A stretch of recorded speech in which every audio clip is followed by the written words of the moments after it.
Scanning സൗകര്യമില്ലാതെ വീർപ്പുമുട്ടുകയാണ് തലസ്ഥാനത്തെ സർക്കാർ ആശുപത്രികൾ എന്ന് പറഞ്ഞാൽ അതിലൊട്ടും അതിശയോക്തിയില്ല.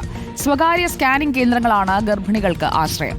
SAT ആശുപത്രി, നെടുമങ്ങാട്, നെയ്യാറ്റിൻകര, ആറ്റിങ്ങൽ സർക്കാർ ആശുപത്രികൾ, ഇവിടെയൊന്നും സ്കാനിംഗ് നടക്കുന്നില്ല. തൈക്കാട് സ്ത്രീകളുടെയും കുട്ടികളുടെയും ആശുപത്രിയിലും സൗകര്യങ്ങളില്ല. TV പ്രസാദ് തലസ്ഥാനത്തെ സൗകര്യങ്ങൾ എത്രത്തോളം ഉണ്ടെന്ന് വിവരിക്കും. Good morning TV Prasad. തലസ്ഥാനത്ത് വിവിധ ആശുപത്രികളിലായി ഇന്നലെ മുതൽ നമ്മുടെ സംഘം നടത്തുന്ന പരിശോധനയിൽ ഞെട്ടിക്കുന്ന വിവരങ്ങളാണ് പുറത്തുവരുന്നത്. ആശുപത്രിയിൽ സൗകര്യമില്ല, എന്നാൽ തൊട്ടുമുന്നിലുള്ള സ്കാനിംഗ് സെന്ററുകളുടെ എണ്ണം വർഷാവർഷം കൂടി വരുന്നുമുണ്ട്, ലാബുകളുടെ എണ്ണം കൂടി വരുന്നുണ്ട്. തലസ്ഥാനത്തെ ഒരു പൊതു സ്ഥിതി എങ്ങനെയാണ് പ്രസാദ്?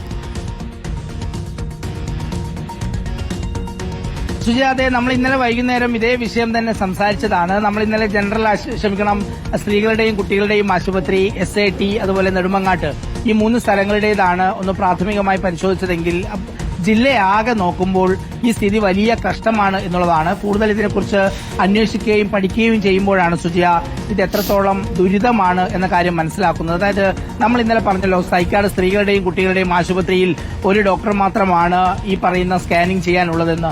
അതിന്റെ ഏറ്റവും പ്രധാനപ്പെട്ട കാര്യം, ഈ പറയുന്ന നെയ്യാറ്റിങ്കര, ആറ്റിങ്ങൽ, നെടുമങ്ങാട് ഈ മേഖലയിൽ നിന്നുള്ള രോഗികൾ കൂടുതൽ ഈ തൈക്കാട് ആശുപത്രിയിലേക്ക് വരാനുള്ള കാരണം അവിടെ തന്നെ സ്കാനിംഗ് മെഷീൻ ഉണ്ട് എന്നുള്ളത് കൊണ്ടാണ്. സ്വാഭാവികമായി ഒരു സർക്കാർ ഡോക്ടറുടെ നേതൃത്വത്തിലാണ് അത് നടത്തുന്നതെങ്കിൽ സ്വാഭാവികമായി രോഗികൾക്ക് കൂടുതൽ വിശ്വാസമുണ്ടാകും. കാരണം വേണ്ടത്ര ക്വാളിറ്റി ഉള്ളവരും വിദ്യാഭ്യാസ യോഗ്യതയുള്ളവരും മിടുക്കന്മാരുമാണ് അത് കൈകാര്യം ചെയ്യുന്നത് എന്നുള്ളത് കൊണ്ട് തന്നെ ഈ പറയുന്ന മറ്റ് സ്ഥലങ്ങളിലേക്ക് നമ്മൾ പോയാൽ, ഇന്നലെ നമ്മൾ നെടുമങ്ങാട്ട് പരിശോധിച്ചു, സുനിഷയാണ് അവിടെ പോയത്. നെടുമങ്ങാട്ട് അങ്ങനത്തെ ഒരു സൗകര്യമില്ല. പക്ഷേ 3 സ്കാനിങ്ങിന് വേണ്ടിയുള്ള ഒരു സൗകര്യം പ്രൈവറ്റ് ആയിട്ട് നെടുമങ്ങാട്ട് ആശുപത്രിക്കാർ ഏർപ്പാടാക്കിയിട്ടുണ്ട്.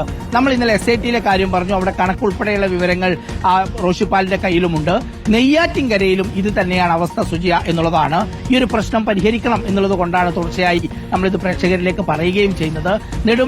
നെയ്യാറ്റിൻകര ആശുപത്രിയിൽ ദിവസം തന്നെ 100-ലധികം ഗർഭിണികൾ വരുന്ന ഒരാശുപത്രിയാണ് നെയ്യാറ്റിൻകര ആശുപത്രി. അവിടെയും സ്കാനിംഗ് സൗകര്യമില്ല എന്നുള്ളതാണ് ഏറ്റവും പ്രധാനപ്പെട്ട കാര്യം.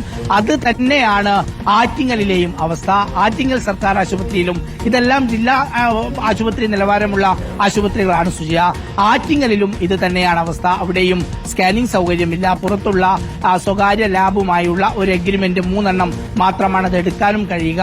ഇങ്ങനെ സൗകര്യമില്ലാത്തത് കൊണ്ട് തന്നെ ദുരിതത്തിലാവുന്നത് ഈ സാധാരണക്കാരായ രോഗികളാണ് എന്നുള്ളതാണ്. സമ്പത്തുള്ളവർക്കും അത്യാവശ്യ സാമ്പത്തിക ശേഷിയുള്ളവർക്കും ഇഷ്ടം പോലെ അവർക്ക് തോന്നുന്ന രീതിയിലുള്ള ചികിത്സയൊക്കെ എടുക്കാം. പക്ഷേ പാവങ്ങളുടെ ഒരു ആശ്രയം ഇത് മാത്രമാണ്.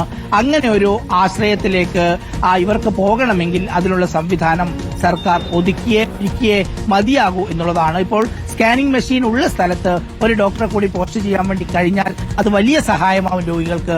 അതുപോലെ തന്നെ നമ്മൾ നേരത്തെ പറഞ്ഞ ആറ്റിങ്ങലായാലും നെടുമങ്ങാടായാലും നെയ്യാറ്റിൻകരയായാലും അവിടെ സ്കാനിംഗ് സൗകര്യം ഒന്നുമില്ല. പക്ഷേ ബാക്കി എല്ലാ സൗകര്യങ്ങളും സ്വകാര്യ ആശുപത്രികളെ വെല്ലുന്ന പ്രസവ മുറികളും ഡോക്ടർമാരും എല്ലാ സൗകര്യങ്ങളും ഉണ്ടെങ്കിലും ഈ ഒരു സൗകര്യക്കുറവ് അത് രോഗികളെ സംബന്ധിച്ച് വലിയ ബുദ്ധിമുട്ട് തന്നെയാണ് സുജിയ.